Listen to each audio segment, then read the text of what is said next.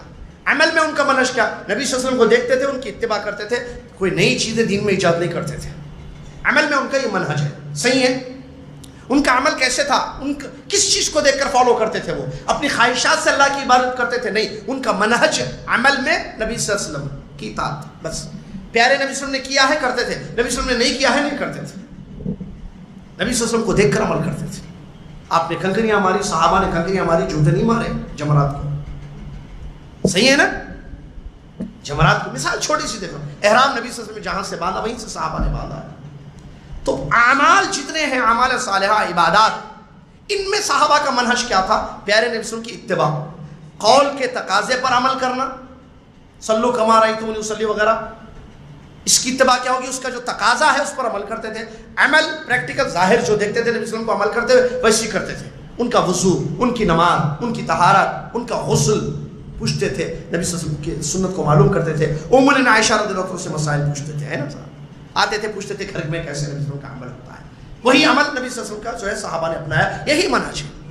آج میرا اور آپ کا منہج کیا ہونا چاہیے؟ وہی جو صحابہ کا منہج ہے, نبی صلی اللہ علیہ وسلم کا طریقہ. اگر وہ چھوڑ کر دین میں ہم نے بدعات ایجاد کر دی تو ہم صحابہ کے منہج سے ہٹ گئے. نبی صلی اللہ علیہ وسلم کی پھر وہ وعیدیں جو آئی ہیں, یا قرآن میں جو اللہ تعالیٰ نے مخالفت کرنے والوں پر جو وعیدیں بیان کی ہیں, فَلْيَحْذَرِ الَّذِينَ يُخَالِفُونَ عَنْ أَمْرِهِ أَن تُصِيبَهُمْ فِتْنَةٌ أَوْ يُصِيبَهُمْ عَذَابٌ أَلِيمٌ وغیرہ جتنی آیتیں وہ ہم پر فٹ آئیں. مخالفت خطرناک چیز ہے. صحابہ نے مخالفت نہیں کی, متابعت کی, اتباع کیا. اسی لیے عبداللہ بن مسعود رضی اللہ عنہ کہتے ہیں اتبعوا ولا تبتدعوا فقد کفیتم. تم اتباع کرو, ابتداء مت کرو, یہی تمہارے لیے کافی ہے. پھر یہ ایک عمل کا ان کا منہج تھا. دیکھیے دعوت میں ان کا منہج کیا تھا صحابہ کا, کس طریقے سے بغیر علم کے صحابہ نے دعوت دی. آج کیسے جو ہے ہر کوئی کھڑا ہو رہا ہے, میں بھی مائک پکڑتا ہوں, میری بھی ویڈیو بناؤ, میری بھی کلپ بناؤ, میرا بھی اپلوڈ کرو, میرا بھی ڈاؤن لوڈ کرو. ہر ایک کوئی پڑی ہوئی ہے بس میرے بھی کلپس آنا, میرے بھی کلپس آنا. عجیب مسئلہ ہے, عجیب منہج ہی چھوڑ دیے صحابہ کا. ہر کوئی ارے تم ایک آدمی کو خود پڑھایا ہوا انسان جو علماء کی صحبت نہ ہو, علماء کی شہادت نہ ہو, علماء کی گواہی نہ ہو, علماء سے علم نہیں حاصل کیا ہو, اس کو تم ڈاکٹر نہیں سمجھتے, لیکن ہم عالم بننے سمجھنے کے لیے تیار. میں مثال دیا تھا اورنگ آباد میں ایک مثال, اگر میں دنیا پر اگر کوئی پونا میں ایک شخص آ جائے اور ایک بڑی مین علاقے میں کہیں ایک بڑا کلینک وہ کھول دے, اپنا نام لکھے ڈاکٹر فلان بن فلان, بریکٹ میں 25 ایئرس سیلف سٹڈیز, 25 سال پڑھا. پوچھے میں کیسا پڑھا؟ بولے بہت مالدار فیملی کا تھا, اس کے دادا کی خواہش تھی میرے پوتے کو کم تھا, بیٹا تو نہیں بنا, پوتا تو بننا, میں اس کو ڈاکٹر بننا ہوا دیکھنا چاہتا ہوں. اچھا بھائی ٹھیک ہے. ابا نے کہا جو پڑھ بھائی, دادا کی خواہش ہے, مجھے آنکھ بند ہونے سے پہلے ڈاکٹر بننا ہوا دیکھتا تھا. کہاں کالج جانا پڑھنا نہیں ہوتا ابا مجھ سے. بیٹے پڑھ لینا, کیا چاہیے تجھے, کیا ہونا آپ کو بولو. کلینک میں تیرے کو ڈاکٹر بنتے ہوئے دیکھنا چاہ رہا, تو کلینک میں بیٹھنا کہتے دادا کی خواہش ہے, مرنے سے پہلے دیکھنا چاہتا. وہ دکھا دوں گا میں ان کو. وہ کیسا دکھا تھا؟ ایسا دکھا تھا, کتابیں لا لو, مجھے ٹائم چاہیے. کتنے سال کا؟ 4-5 سال کا ٹائم چاہیے. اتنا تو رہتے نا دادا, وہ نہیں پتا بیٹے, لاؤ 4-5 سال کتابیں لاؤ, ٹھیک ہے. من مانی کروں گا, مجھے جو ہے کالج جا پڑھ, میڈیکل کو پڑھ, سائنس کو پڑھ نہیں بولنا, میں اپنے طرح سے پڑھ لیتا ہوں. آپ پڑھ لے کچھ بھی کر, لیکن ڈاکٹر ہونا, کلینک ہونا, بیٹھنا, انہوں دیکھتے پیشنٹ آیا گیا, آؤ ٹھیک ہے بچہ آ گیا, ٹھیک ہے. اب وہ گیا, ابا گئے, مالدار ہے ماشاء اللہ. پورے انڈیا میں جتنی کتابیں ہیں یا دنیا میں جتنی کتابیں ہیں میڈیکل کی, سائنس کی بکس پورے لا کے رکھ دیے, لائبریری بن گئی ہے. اس کے علاوہ کالج میں جو ہے جو میڈیکل پڑھایا جاتا ہے وہ بھی رہتی ہے. یونیورسٹی میں پورے بیٹے یہ پڑھ لے, بیٹے تو ان 4 سال کھا پی عیش کر, یہ پڑھ لے, پورا پڑھ لے تو ڈونٹ وری. اب کھاتا گیا پیتا گیا, کھاتا گیا پیتا گیا, پیتا گیا پڑھتا گیا, جو سمجھ میں آیا پڑھ لیا, تھوڑا پڑھ لیا چھوڑ دیا. ہاں یوں پڑھا, اچھا this and this and this, اچھا وہ یوں دا ریزن, پڑھ لیا ختم. اس کا ہوگا ہاں ریڈی, کلینک کھولو, کلینک کھولو, اور کلینک کھول دیے, لگا دیا ڈاکٹر فلان بن فلان, نیچے بریکٹ میں لگا دیا 4 ایئرس سیلف اسٹڈیز, ایوری بک, ہر بک پڑھ لیا. اب دادا بھی خوش ہوا, پیشنٹ نہیں ہے, دوستوں کو بولا ذرا آؤ بھائی دادا کو دکھانا ہے. بولیے دوست آ گئے, چلو چائے پینا ہے, جوس پینا ہے بول کے آگے اندر بیٹھ کے. اس کے بعد پیشنٹس جائیں گے اس کے پاس. آپ کو اللہ مجھے اور آپ کو صحت دے, تندرستی دے, آپ کے بچے کے پیٹ میں درد ہو رہا ہے, آپ اس کے پاس لے جائیں گے؟ درد ہے پیٹ کا, کیوں نہیں؟ پڑھا نا, وہ کلینک کھولا نا اتنی بڑی, سب چیزیں ہیں اس میں. آپ بولیں گے نہیں بھائی کہاں کا ڈاکٹر ہے, کہاں سے پڑھائی, کہاں سے پڑھائی, نہیں معلوم کہاں سے پڑھا, کس سے سمجھا میڈیکل, کسی سے نہیں, خود سمجھا کر بیٹھ کے گھر میں, خود سائنس سمجھا, دوائیں کیسے, بیماریوں کے ریزنز کیا ہے خود سے سمجھ گیا بیٹھ کے, اور تشخیص کیسے کی جائے گی وہ بھی خود سمجھ گیا, پھر علاج کیسے کیا جائے گا وہ بھی خود سمجھ گیا. اب اس کے بعد جو ہے کلینک کھول کے لوگوں کا علاج کرنا چاہ رہے ہیں, ایک پیشنٹ بھی نہیں آئے گا. آپ خود ابھی کہہ رہے ہیں نہیں بھیجیں گے, پیٹ میں درد, اچھا سر میں درد, انگلی میں درد ہو رہا, ارے انگلی درد, ایسے بھی نہیں جائیں گے اس کے پاس بھائی, کیا پتا کوئی دوا نہ ہاتھ میں دے دے کھانے کے. ہمارے جان کی اتنی فکر, ہمیں آخرت کی کوئی فکر نہیں. جب ایک آدمی کو تسلیم نہیں کیا جا سکتا, یہ کیسا منہج ہم نے اپنا لیا. ہر کوئی بول رہا ہے, brothers and sisters, uncles and aunties بھی آئیں گے, پھر تم لوگ یہ کیا, ہمارے بھی انکلس آنٹیز بھی آئیں گے, پھر سب آئیں گے. ہر کوئی دین کی دعوت دینا چاہتا ہے. قل هذه سبیلی ادعو الی اللہ علی بصیرہ, انا ومن علی بصیرہ ہونا چاہیے. بصیرت ہے تو ٹھیک ہے, ورنہ نہیں ہے. لیکن ہم نے منہج چھوڑ دیا, اور غیر منہج پر سلف صالحین کے منہج ہی نہیں ہے دعوت الی اللہ میں, چھوڑ دیا. انہوں نے کیسے دعوت کا کام کیا, اس میں پوری تفصیل ہے. میں صرف دعوت کا کام علم کے بعد انہوں نے کیا ہے, بغیر علم کے نہیں کرتے تھے. آپ کے پاس علم ہے, علم حاصل کیا گیا, علماء آپ کے بارے میں گواہی دیتے ہیں. جسے امام شاطبی رحمۃ اللہ علیہ نے اپنی کتاب الاعتصام میں لکھا ہے, اگر ملک کے لوگ کسی شخص کے بارے میں گواہی دے کہ ہاں یہ عالم دین ہے, علماء اگر گواہی دے کہ ہاں یہ عالم دین ہے, یہ طالب علم ہے, ان سے علم حاصل کیا جا سکتا ہے, ان سے دروس لیے جا سکتے ہیں, تو یہ شہادت کافی ہوگی, یہ کافی ہوگی, کیونکہ وہ صاحب علم ہوں گے, پہلے ان کو عالم تصور کیا جائے گا. لہٰذا علماء سے علم حاصل کرنا یہ صحابہ کا منہج ہے. اب دیکھیں پورا منہج دیکھیے, صحابہ کا منہج ہے. نبی صلی اللہ علیہ وسلم نے کن سے علم حاصل کیا, جبریل, صحیح ہے. تابعین نے کن سے علم حاصل کیا, تابعین نے کن سے حاصل کیا. پھر آج کے لوگ جو چاہتے ہیں, یا بچے نوجوانوں میں جو جذبہ آ گیا ہے, نہیں ہم بھی مائک پکڑتے ہیں, ہم بھی تقریر کرتے ہیں, ہم بھی مائک پکڑتے ہیں. ارے بھائی ٹھیک ہے, مائک پکڑو, تقریر کرو, لیکن تقریر ایسی نہیں ہوگی. آپ پہلے علم حاصل کرو, آپ اللہ کے دین کو سمجھو, قرآن و حدیث کو پہلے سمجھو تو پھر سمجھاؤ. عربی میں کہتے ہیں فاقد الشیء لا یعطیہ, جس کے پاس کچھ نہیں وہ کیا دے گا آپ کو. آپ نے خود نہیں سمجھایا, آپ لوگوں کو کیا سمجھائیں گے. آپ نے خود نہیں سمجھا ہے دین کو, قرآن کو نہیں سمجھا, حدیث کو نہیں سمجھا, آپ لوگوں کو کیسے سمجھائیں گے. اور آپ کو معلوم ہے اس کا تعلق آخرت سے ہے. آپ کو نہیں پتا, نہیں سمجھ, حلال کو حرام کر دیں گے تو, اور یہی ہوتا ہے, حلال کو حرام کر دیں گے, لوگ حرام سمجھ کے چھوڑ دیں گے جبکہ حلال تھا وہ. حرام کو حلال کر دیں گے اور لوگ استعمال کریں گے یہ سمجھ کے کہ نہیں آپ نے بتا دیا نا کہ یہ حلال ہے. کتنا بڑا مسئلہ. آخرت کی بربادی نہیں ہوگی لوگوں کی. وہ جو لوگوں کی آخرت کی بربادی ہوگی کس کے گردن پر, آپ کے گردن پر, کیونکہ آپ دائی بن گئے. لہٰذا دائی غیر عالم نہیں ہو سکتا ہے. جن کو سمجھ نہیں ہے, صحابہ کا فہم نہیں ہے, منہج نہیں جانتے, عقیدہ نہیں, وہ عالم, وہ جو ہے دعوت کا کام نہیں کر سکتے. یہ کوئی ایسا کھلونا نہیں ہے جو چاہے جائے فٹ بال میں لو جاؤ گراؤنڈ میں جا کے کھیلو, نہیں آتا ہو تو ایسا پیر سے مارو نا, بال اوپر جاتا نا, ایسا مسئلہ نہیں ہے. ارے ٹھیک ہے آپ کھلاڑی نہیں ہو, you are not a player, but you معلوم نا ایسا مارنا, ایسا پیر سے خالی یوں مارنا, جیسے گاڑی کو ٹو ویلر کو مار کے اسٹارٹ کرتے نا, ایسے بال کو بھی مارو. ایسا نہیں ہے مسئلہ دین کا. آؤ نہیں آتا تو کیا ہوتا, ٹنگ پاور تو ہے نا تمہارے پاس, ٹنگ پاور کو استعمال کرتے ہوئے اس لوگ کو انداز ہوئے ایک کلپ بنائے, بیٹھے گھر میں کمرے میں بیٹھے یا کہیں بیٹھے کسی جگہ ایک کلپ بنا دیے اور اس کو جو ہے میڈیا میں پھیلا دیے, اور لوگ ان کو ارے کیا بولے, ایک نیا فیس آ گیا, ذرا نئی چیزیں چھلکتے لوگوں کو, نیا فیس آ گیا, نہیں چاہ کیا بول رہے بھائی, یہ تو بہت بڑے عالم ہے. اب ان کو عالم فتح السلام علیکم کھا سکتے ہیں, السلام علیکم ہمارے شوہر نے یہ بولا, ہو گئی طرح, نہیں آپ پوچھ رہے تو شیطان بولتا بولتے جا بھائی, مفتی تو بنا دیا تیرے کو میں, اب بولتے جا. صحابہ کا منہج ہے یہ, نعوذ باللہ من ذالک. جو سوال پوچھو جواب دے رہا ہے آدمی, جو سوال پوچھو جواب دے رہا ہے آدمی, صحابہ کا منہج ہے. صحابہ کے بارے میں آتے, دو صحابی کھڑے رہتے, ایک آدمی آتا مسئلہ پوچھتا, دونوں کو معلوم ہے, ایک صحابی خاموش رہتے تاکہ دوسرا جواب دے دے, کیونکہ جواب دینے والے کو قیامت کے دن جواب دینا ہے. یہ ان کا نظر ہوا تھا. اور دیکھیں بڑے بڑے مسائل آئے, صحابہ نے زبان نہیں کھولی. بڑے بڑے صحابہ نے زبان کھولی. جب مسائل امت میں بڑے بڑے, جس کو جو ہے نوازل کہتے ہیں عربی میں, امت میں کوئی بڑا مسئلہ پیش آیا, جیسے مثال کے طور پر نبی صلی اللہ علیہ وسلم کی وفات کو لے کر جو بڑا مسئلہ ہوا, ہر کوئی بولے یا ابو بکر عمر بولے رضی اللہ عنہم اجمعین. پھر اس کے بعد لشکر اسامہ کی روانگی کا مسئلہ آیا, ہر کوئی بولے یا بڑے صحابہ بولے. خلافت کا مسئلہ آیا, کون بولے. یہ نوازل میں ان کا طریقہ ہے.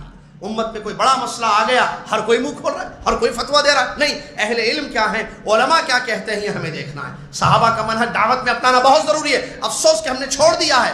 خود ایک آدمی کی غلطی, وہ خود منہج پر نہیں ہے صحابہ کے, اس کو پتہ ہی نہیں ہے صحابہ کا منہج, اور وہ مائک پکڑ کے لوگوں کو بیان کرنا, لیکچرز دینا یا درس دینا شروع کر دیا, اور اس کی ویڈیو بن رہی ہے, اس کو اپلوڈنگ ہو رہی ہے, اور اس کی ایک ویب سائٹ بنا دی گئی ہے, اور اس کو نشر کر دیا جا رہا ہے لوگوں میں. ایک دوسرے جو لوگ ان کو سنتے ہیں ان کی غلطی نہیں ہے, آپ کیسے غیر عالم کو سن رہے ہیں؟ نبی صلی اللہ علیہ وسلم, سلف کیا کہتے ہیں؟ سلف کہتے ہیں کہ دین امانت ہے, یہ دین امانت ہے, تم دیکھو کہ اپنی امانت کس سے لے رہے ہو, یہ دین امانت ہے.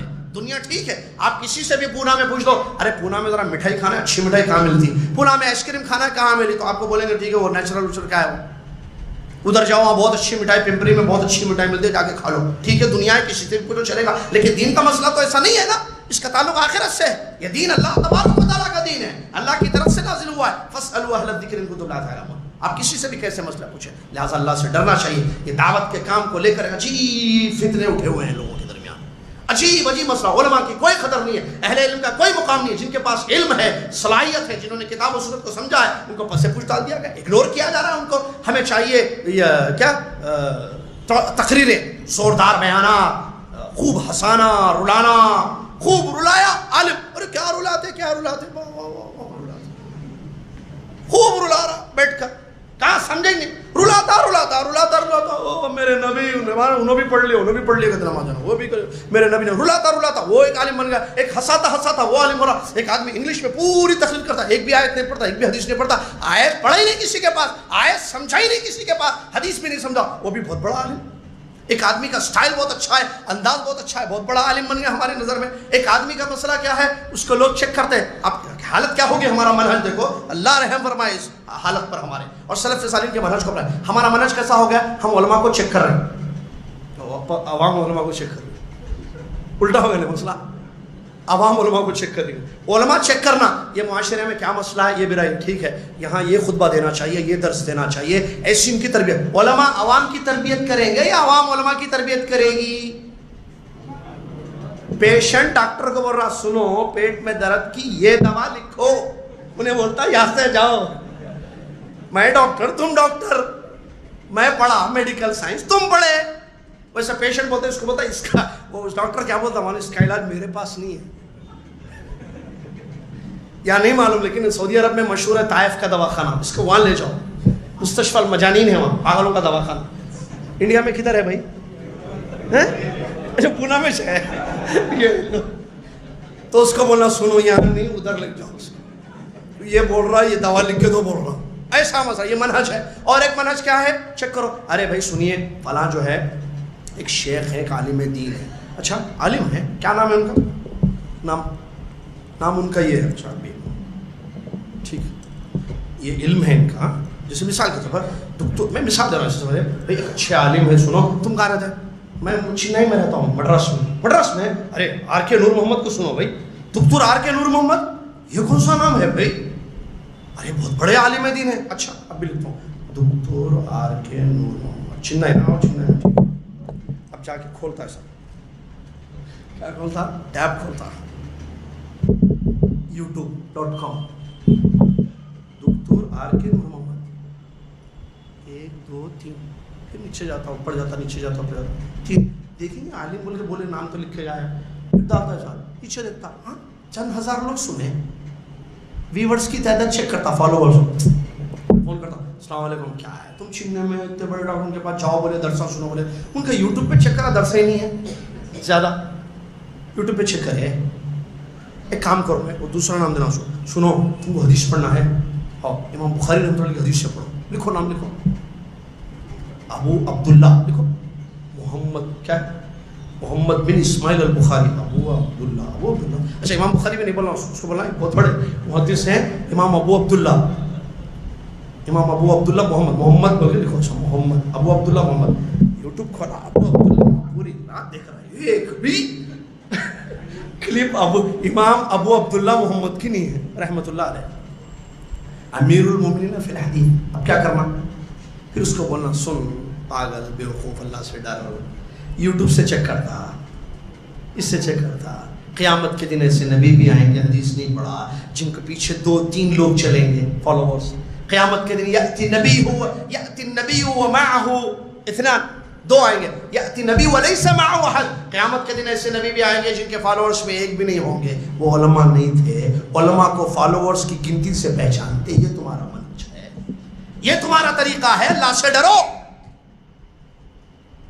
تم چنئی میں رہ کر ہم کہتے ہیں جاؤ ڈاکٹر آر کے نور محمد صاحب کو جانتے ہیں آپ؟ عمری مدنی عالم دین ہے، فاضل ہے، سینئر ہے ہمارے. ان کو جائزۃ المدینہ ملا ہے الحمدللہ. عالم دین ہے، کتاب و سنت کو انہوں نے اپنے اساتذہ سے سمجھا ہے. پی ایچ ڈی کی ہے انہوں نے، کئی سال لگا دیے کتاب و سنت کو سمجھنے میں. آپ ان کو کہہ رہے ہو کہ وہ عالم نہیں ہے؟ تمہارے پاس عالم تقریر کرنے والا ہے، تمہارے پاس عالم جوشیلا بیان دینے والا ہے، تمہارے پاس عالم وہ ہے جو تمہیں اچھا لگے، جو تمہیں خوش کر دے، جس کے ویورز زیادہ، فالوورز زیادہ، لوڈنگ زیادہ، اپلوڈنگ زیادہ، ڈاؤن لوڈنگ زیادہ.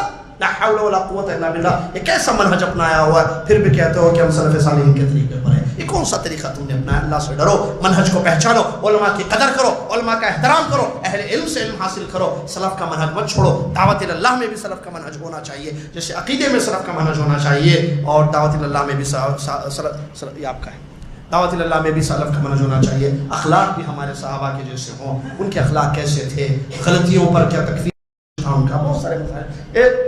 اخلاق کیسے تھے؟ ایک دوسرے سے جو معاملات ان کے ہوتے تھے، ان کی زندگیاں کیسے تھیں؟ ان کے دل کتنے صاف تھے؟ ہمارے دلوں میں کتنی کدورت ہے، کتنی نجاست ہے. میں نجاست ورڈ بولوں گا. کتنی کدورت ہے، کتنی گندگی ہے نعوذ باللہ ہمارے دلوں میں. کیا صحابہ کے دل ایسے تھے؟ صحابہ کے دل پاک تھے. ایک دوسرے کا خیال، ایک دوسرے کا ادب، ایک دوسرے کا احترام، ماں باپ کے ساتھ ان کا رویہ. دیکھیے ابو ہریرہ رضی اللہ عنہ اپنی امی کو لے کر کتنے فکر مند تھے. ابو ہریرہ رضی اللہ عنہ کے واقعات کو دیکھیے. صحابہ کے اخلاق کو، ان کے والدین کے ساتھ ان کے اخلاق، علماء کے ساتھ ان کے اخلاق.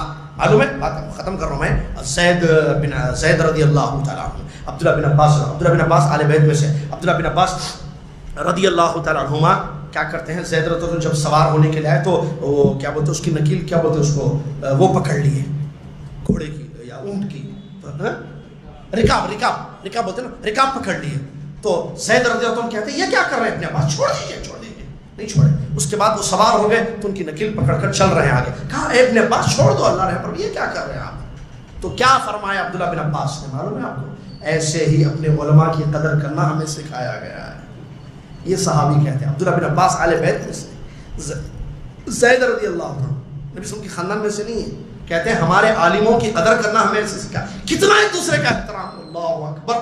کیا یہ چیز ہمارے اندر ہے؟ ہی ہے. ایسے اخلاق ہمارے اندر ہے؟ نہیں ہے. ہم بھی کہتے ہیں کہ ہم سلف کے منہج پر نہیں. منہج جب ہے تو ہر چیز میں، عقیدے میں، استنباط میں، عمل میں، دعوت میں، اخلاق میں بھی تمہیں جو ہے صحابہ کا منہج اپنانا ہوگا. صحابہ کے اخلاق اپنانے ہوں گے، تب انشاءاللہ اللہ کی رضا ہوگی، اللہ کے یہاں کامیابی ہوگی. آخر میں اللہ سے دعا گو ہوں اللہ تعالیٰ مجھے آپ کو، دنیا کے تمام مسلمانوں کو، ہمیں سلف صالحین کے منہج ہی کو سمجھ کر عمل کرنے کی توفیق عطا فرما. اللہ تعالیٰ منحرف مناہج سے، باطل طریقوں سے ہمیں محفوظ رکھے، حق پر قائم رکھے، حق پر چلنے والا، حق کی طرف دعوت دینے والا، یا حق کی طرف جو دعوت دینے والے ہیں ان کا متعاون، ہمیں ان کا تعاون کرنے والا ہم سب کو بنا دے، اور جہنم کی راہوں سے ہمیں محفوظ رکھے. آمین. وآخر دعوانا الحمدللہ رب العالمین. والسلام علیکم ورحمۃ اللہ وبرکاتہ.